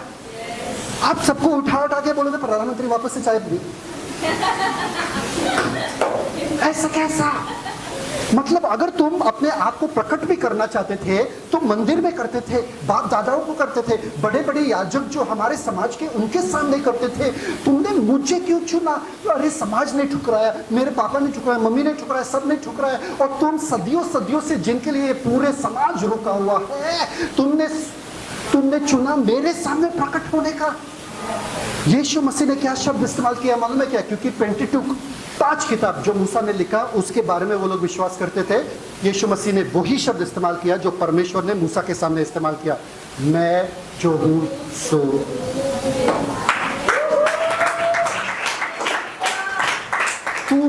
तुरंत उसको पता चला मेरे सामने परमेश्वर का पुत्र बैठा है, मेरे सामने वो ताई वो मसीहा बैठा है, क्या करोगे आप ऐसे में? इतने में नेक्स्ट वर्स 27 वचन। हाँ। इतने में उसके चेले आ गए। गलत टाइम है इन लोगों का। कितने बार आपके जिंदगी में होता है गलत टाइम पे रिश्तेदार आते हैं? कितने टाइम होता है? बहुत बार होता है। इसी गलत टाइम पे आए, गलत टाइम। इतने में चेले आ जाते। सबसे बड़ा प्रकाशन पूरे सामरी नगरी के लिए वो सबसे बड़ा प्रकाशन था, सदियों से रुके थे ये लोग। इतने में चेले आ गए। औरत ने क्या किया? आगे नेक्स्ट। और अचंभा करने लगे कि वह स्त्री से बातें कर रहा है। ओहो। तो भी किसी ने न कहा कि तू क्या चाहता है या किस लिए उससे बातें करता है। सबसे समझदारी काम उन्होंने किया। भाई पूछो मत, पास्टर से सवाल मत पूछो वरना लेक्चर शुरू कर देंगे 1 घंटे का, फिर खत्म नहीं होगा। सही बात है यूथ, है ना? अगर पूछ देंगे सवाल तो फिर 1 घंटे तक चलता जाएगा। मत पूछो क्या बात कर रहे हो, सब ठीक। यीशु मसीह ने वो अचंभित हो गए। क्यों अचंभित हो गए मैं बताता हूँ आपको। यीशु मसीह ने हर बाधा को तोड़ दिया। बाधा कहते हैं उसको, हर बाधा को तोड़ दिया। कौन से बाधा को तोड़ दिया? जातीय बाधा, फिर धार्मिक बाधा, फिर नैतिक बाधा, फिर सामाजिक बाधा, फिर बौद्धिक बाधा मतलब सोच विचार वाला बाधा, फिर लिंग संबंधित बाधा। मतलब क्या? औरत और आदमी बात नहीं कर सकते, रब्बी और एक पापी स्त्री बात नहीं कर सकते हैं, एक यहूदी एक सामरी से बात नहीं कर सकते, एक उच्च शिक्षक रब्बी जो है वो एक बिना ज्ञान का औरत से बात नहीं कर सकते हैं। कुएं के पास जहां पर लड़की और लड़के क्या है आते हैं मिलने के लिए, गुटरगू करने के लिए, वहां पर ये अकेला आदमी, ये इसलिए यीशु ने भेजा हमको सबके साथ तुम लोग जाओ चॉकलेट लेकर आओ। सही बात है कि नहीं? जब मम्मी पापा चाहते कि बच्चे निकल जाए घर से, क्या बोलते? बाहर जाके खेलो। बच्चे भी सोचते आज इतने शायद से कुछ बात करना चाहते हैं मम्मी पापा, इसलिए हमको भगा रहे बाहर। जाओ चॉकलेट लेकर आओ, टॉफी लेकर आओ, वैसे भेजे। आपको समझ में आ रहा है क्या है? ये शॉक हो गए। यीशु मसीह रब्बी आदमी, अकेला यहूदी, एक औरत जो पापी है, जो यहाँ पर ये गंदी जगह पे आ रहे जहाँ पर दारू पीने वाले वगैरह सब आते हैं, ये नशा वाला जगह है। शॉक हो गए। फिर भी बोले बाबा कुछ मत बोलो, ये मनुष्य का पुत्र है, आग बरसाएगा ऊपर से खत्म कर देगा, बस कर देगा, गुस्सा हो जाएगा तो क्या मालूम, मत बात करो। चुपचाप से आए, वहां पर खड़े हो गए। ठीक है, वहां पे नेक्स्ट वर्स 28। तब स्त्री अपना घड़ा छोड़कर, क्या स्त्री अपना वो ब्यूटीफुल ब्यूटीफुल ब्यूटीफुल, मतलब वो होश में नहीं थी। आप लोग होश में रहेंगे तो क्या करोगे? भाई मोबाइल लिया, सब लिया, मोबाइल चार्जर वगैरह सब लिया ना? हाँ ठीक है, सब ठीक है, हाँ ठीक है, सब मेकअप ठीक है, बाल ठीक है क्या मेरा? हाँ फिर जाऊंगी मैं बाहर बोलने के लिए। उसको फर्क नहीं पड़ा किधर जा रही है वो, घड़े को छोड़कर। ये नहीं सोच रहे मेरा घड़ा है यार, ये लोग चोरी करके लेके जाएंगे, एक ही घड़ा था मेरे पास। नहीं, जो डेली रूटीन था, रोजमर्रा के जिंदगी को ऐसे ही ठुकरा कर छोड़कर साक्षात्कार उनका हुआ मसीहा के साथ। अब इसकी जरूरत नहीं है, उनको वो जल मिल गया जिससे वो कभी प्यासी नहीं होने वाली। अब इसकी जरूरत नहीं है। अब ये जल जो है मुझ में से एक सोता बनेगा। कहाँ गई भाग के ये औरत, बताओ? नगर में चली गई। कहाँ चली गई? जिस नगर से तुम चुप चुप के बाहर आए, चोरी चुप के पानी भरने के लिए, उसी नगर में दौड़। एक औरत दौड़ नहीं सकती है आदमियों के सामने, तो समाज में दौड़ नहीं सकती है, आदमी भी दौड़ नहीं सकता है, औरत का तो छोड़ दो। दौड़ते हुए गई, वो शर्म आया सब, ये सब छोड़ के, इसके बारे में सोचे भी नहीं, दौड़ते हुए नगर में गई। और क्या हुआ वहां पे? और लोगों से कहने लगी, इंग्लिश में आदमियों से, इंग्लिश में क्या है? और आदमियों से क्या कहने लगे क्या? आओ एक मनुष्य को देखो जिसने सब कुछ जो मैंने किया मुझे बता दिया, कहीं यह तो मसीह नहीं? समझ में आ रहा है ये लड़की क्या कह रही है? ये लड़की जाती थी आदमियों के पास, प्लीज मुझे मेरा प्यास बुझाना है, मुझे प्यार दो, मुझे अपनाओ, कोई मुझे समझो। अब बोल रही है मैं सोता बन गई, मैं सोता बन गई, अब मैं तुम्हें बोलूंगा कहां पर प्यास बुझाना है, आ जाओ। हमेशा मैं प्यासी रहती थी और तुम लोगों को लगता था कि मैं ही आऊंगी तुम्हारे पास। अब तुम प्यासे हो, आ जाओ बुझाने के लिए। कहाँ पर बुझाना है मैं बताता हूँ तुम लोगों को। मुझे मसीहा मिल गया। क्या यही मसीहा है? अब वहां पर लेक्चर देने नहीं लगी, ए देखो तुम सब लोग ना, तुम पापी हो, मैं तो पवित्र हूँ, मसीहा जो इतने सालों से ना मुझे दिखे। ऐसे नहीं कहने लगे।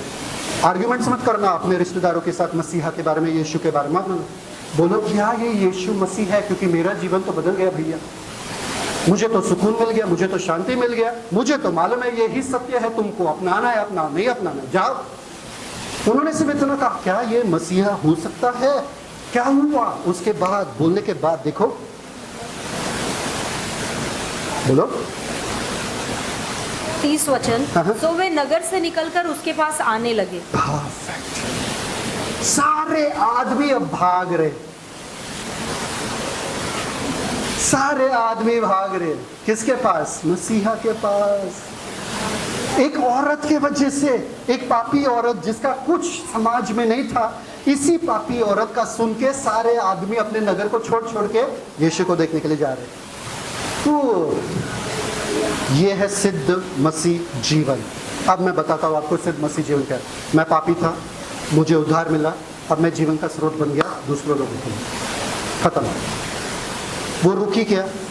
वो बैठी क्या? यीशु मुझे समय बिताने दो तुम्हारे साथ, ताकि मैं समझूं कि सुसमाचार क्या है, फिर मैं तैयार हो जाऊंगी, फिर मैं बताऊंगी लोगों को। रुकी क्या? पवित्र आत्मा से भर दो तुम, ताकि मैं बात करूं इन लोगों से और पवित्र आत्मा आ जाए, उतर जाए और तुम्हारा महिमा मेरे ऊपर रहे। नहीं, उसको यीशु मिल गया, वो यीशु देने लगी, खत्म। यही मसीह जीवन है, इसके अतिरिक्त और कुछ है नहीं। मुझे मसीह मिल गया, मैं तृप्त हो गया, मैं अब श्रोता बन गया दूसरे लोगों के लिए।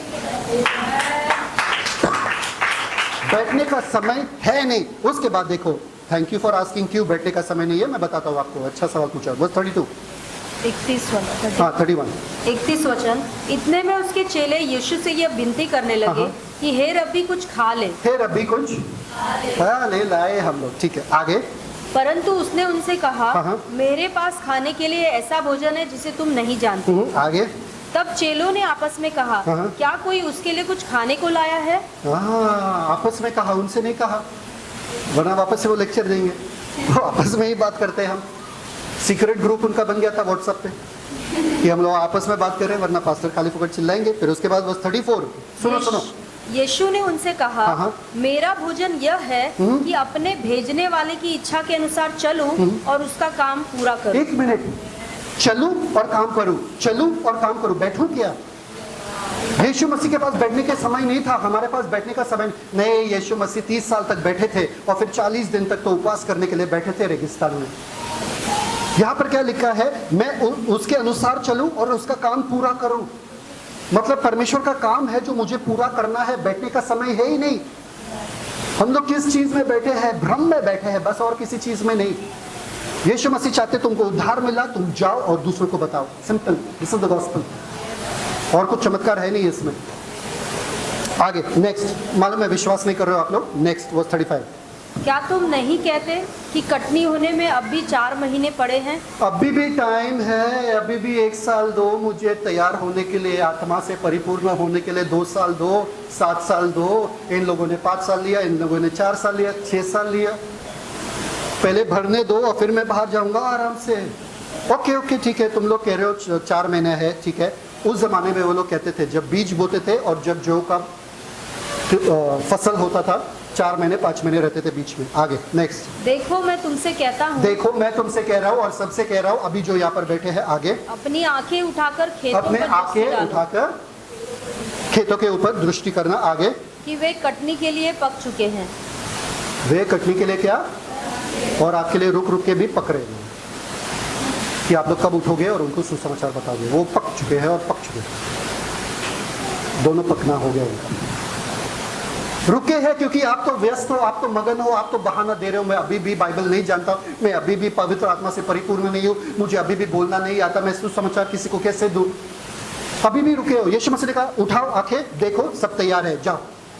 आगे नेक्स्ट।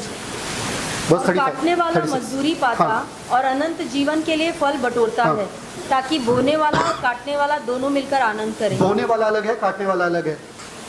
कोई बोलता रहता है। फॉर एग्जाम्पल, अगर आप अपने पति को सुसमाचार देते हो, कोई बाहर जाके उनको सुसमाचार देता है, फट से वो लोग मान जाते हैं। तो मतलब आपने बोया, काटा उन्होंने। समझ में आ रहा है कि नहीं आ रहा है? तो वचन बोते रहो, रुको मत, वचन बोलते रहो। शायद से आप बोलने वाले हो या काटने वाले हो। कभी कभी आपने किसी को सुसमाचार बताया, उन्होंने झट से माना। किसी के पास है कोई ऐसा गवाह? है ना? तो आप काटने वाले थे तभी। और कभी आप किसी को सुसमाचार बता रहे हो पर फिर भी अपना नहीं रहे, आप बोने वाले हो तभी। तो बोने वाले काटने वाले दोनों ही आनंद मनाएंगे अनंत काल में। पर बोते रहो या तो काटते रहो, या तो बोते रहो या तो काटते रहो। ये यीशु मसीह यहाँ पर बैठ के उस सामरी का उदाहरण देकर ये बोल रहे कि तुमको बोना है, तुमको काटना है, तुमको बोना है, तुमको काटना है। आगे नेक्स्ट। क्योंकि इस पर यह कहावत ठीक बैठती है कि बोने वाला और है काटने वाला और। या तो आप बोने वाले हो या तो आप काटने वाले हो। आगे नेक्स्ट वर्स 38। मैंने तुम्हें वह खेत काटने के लिए भेजा जिसमें तुमने परिश्रम नहीं किया, औरों ने परिश्रम किया और तुम उनके परिश्रम के फल में भागी हुए। परफेक्ट। वर्स 39। और उस नगर के बहुत सामरियों ने उस स्त्री के कहने से, जिसने यह गवाही दी थी कि उसने सब कुछ जो मैंने किया है मुझे बता दिया, विश्वास किया।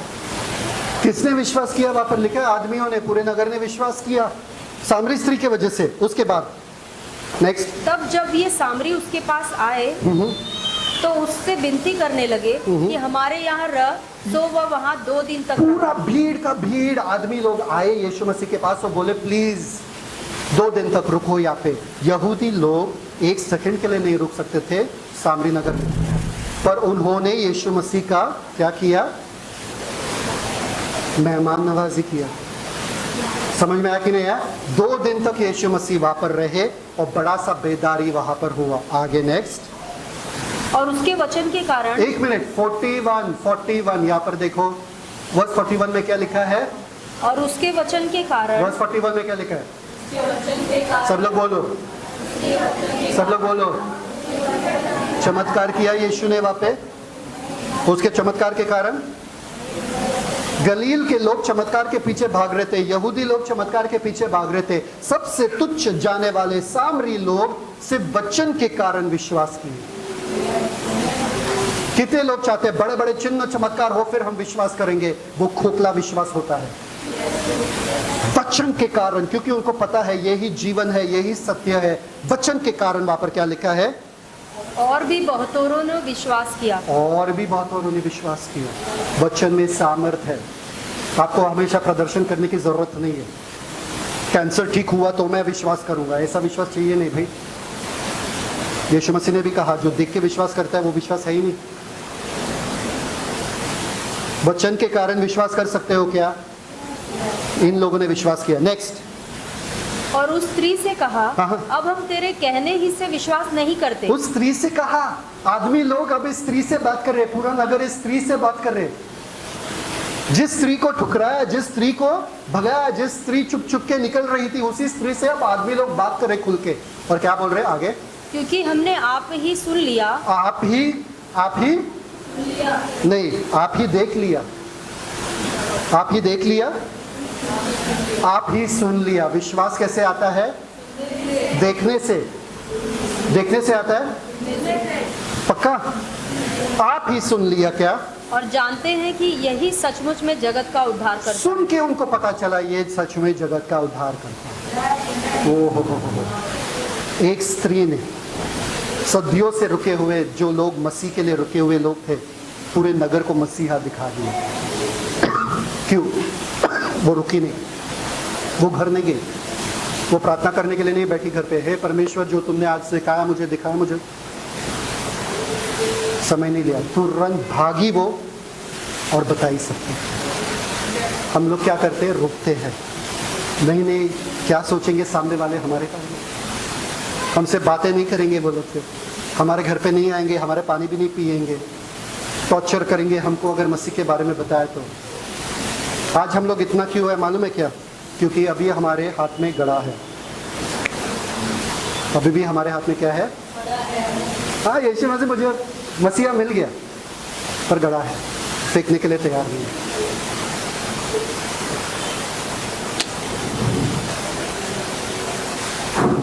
Verse 42। Last part. और जानते हैं कि वो और सच में, जानते हैं कि यही सचमुच में जगत का उद्धार करता है। यीशु मसीह ने इस औरत के जीवन को बदल के रख दिया। यीशु मसीह जब मिले इस औरत से, इस औरत को असल में क्या कह रहे थे मालूम है क्या? गिमी आ जाओ, मैं परफेक्ट। ये औरत क्या कर रही थी अपनी ज़िंदगी में? क्या कर रही थी? अपने गड़े के साथ जा रही थी। पहले पति के पास गई और बोली क्या? मुझे भर दो, मैं प्यासी हूँ। मुझे भर दो, मैं प्यासी हूँ। पहले पति ने छोड़ दिया तो उनको लगा शायद से मुझे ही बदलना होगा, जिसकी वजह से उन्होंने मुझसे नफरत किया, शायद से मैं बदल जाऊंगी। तो ठीक है, वो बदल गई। और दूसरा वाला, हाँ ये चलो मैं बदल गई, अब शायद से ये दूसरा आदमी जो है मुझसे प्यार करे। मैंने घड़ा को बदल दिया, अब आ गया, प्लीज अब तो मुझसे प्यार करो, अब तो मुझे अपना, मैं बदल गई। मैं पहले तो गुस्सा करती थी, उल्टा जवाब देती थी पति को, पर अब पति को नहीं, मैं बदल गई। ये भी पति छोड़ के चला। फिर बोली और मुझे बदलना पड़ेगा, तो मैं और बदल गई। चलो अब यार पार, जो मैं हूं आपके सामने सब कुछ खुला हुआ है, जो तुम चाहते हो, जैसे तुम चाहते हो, मैं झुकने के लिए तैयार हूं। मैं और बदल गई अपने आप को। मेरा घड़ा हमेशा बदलते जा रहा है, मैं अपने आप को बदल रही हूँ। पति अब तो मुझे, मेरे प्यास को, अब तो मुझे नहीं। फिर भी ये पति भी समझते नहीं है। फिर क्या किया? बदल गए, वापस बोला भी ये वाला, मैं और बदल देती हूँ। मैं अपने आप को पूरे दास ही बन जाती हूँ, तुम्हारा सेवक, तुमको जो चाहिए मैं कमाऊंगी तो मैं पैसा दे दूंगी तुमको, मेरा सब कुछ ले लो, बस मुझे रखो, मुझे मुझसे बस एक नाम दे दो जिसके अंदर मैं रह सकूं, बस प्लीज। मैं बदल चुकी हूँ, मैं वो नहीं हूँ जो मैं थी, मैं बदल चुकी हूँ। मैं अपने आप को बदलते जा रही हूँ। नहीं, फिर पांचवें पति के सामने क्या हो गए? ऐसे हो गए। प्लीज थोड़ा तो मेरा प्यास बुझाओ, थोड़ा तो प्यार दो, मैं पूरी तरीके से बेबस हूँ, लाचार हूँ। और पति को भी मालूम है, इसको मारो पीटो, ये छोड़ के तो नहीं जाने, छोड़ो, इसका फायदा उठाओ। पांचवें पति में भी इसको ठुकरा, और छठवें के साथ वो रह रही है और बोल रही है एक चीज करते हैं। आदमी ने बोला तुम 5 पति कर चुके हो, अब शादी नहीं करना है, बस तुम्हारे साथ रहना है। इसका इतना सेल्फ इमेज नीचे गया कि बोली ठीक है भैया रह लो, एटलीस्ट घर तो मिल रहा है मुझे जाने के लिए, मैं नौकरानी के जैसे रहूंगी, जो तुमको करना है मेरे साथ करो, शादी नहीं करना है चले गए। पूरी तरीके से अपने घड़ा को बदल के अपने बाल्टी को बदलते गई। फिर भी वो तृप्त नहीं हुई। फाइनली 12 बजे दोपहर को जब वो उस कुएं पे गई, यीशु मसीह ने क्या कहा मालूम है क्या? बेटी सुन, तुझे बाल्टी बदलने की जरूरत नहीं है, तू गलत कुएं से पानी निकाल रही है। प्रॉब्लम तुझ में नहीं है, तू परफेक्ट है। प्रॉब्लम तुझ में नहीं है, तू अपने आप को बदल नहीं सकती है। सही कुएं के पास आना, सही जीवन के जल के पास आना, सही स्रोत के पास आना। और अब जो जीवन का जल, अनंत काल का जल तुम्हें मिला है, अब तुम्हें इसकी ज़रूरत नहीं है, इसलिए वो बाल्टी को वहाँ पर फेंक कर वो चली गई।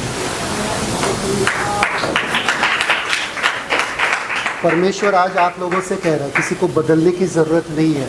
आप गलत चीज़ों से अपना प्यास बुझाने के चक्कर में पड़े हो। ज़्यादा पैसा मिलेगा प्यास बुझ जाएगा, ज़्यादा रिश्तेदार रहेंगे प्यास बुझ जाएगा, ज़्यादा दोस्त रहेंगे प्यास बुझ जाएगा, ज़्यादा लोग मुझे पसंद करेंगे प्यास बुझ जाएगा, ज़्यादा इंस्टाग्राम पे लाइक्स फॉलोअर्स मिलेंगे प्यास बुझ जाएगा। सबको खुश करने के चक्कर में हो, आप गलत कुएं के पास जा रहे हो, आप गलत स्रोत के पास जा रहे हो। जीवन का जल यीशु ही है। जब आप यीशु के पास आते हो, पता है वो नहीं कहते कि तुम गलत हो, वो कहता है मेरा अनुग्रह तुम्हारे लिए काफ़ी है, मेरा बलिदान तुम्हारे लिए काफ़ी है, मेरा प्यार तुम्हारे लिए काफ़ी है। परमेश्वर की भलाई पश्चाताप के अवसर तक लाता है। आज आके बंद कीजिए, सारे लोग आके बंद कीजिए और देखो कि आपके हाथ में कौन सा बाल्टी है। कितने आपने आप को बदल दिया, आपने दूसरों को खुश करने के चक्कर में। और क्या आप कभी तृप्त हुए? क्या आंखें बंद करने को प्रॉब्लम होगा तो बताओ, सब लोग आंखें बंद करें। Thank you Jesus.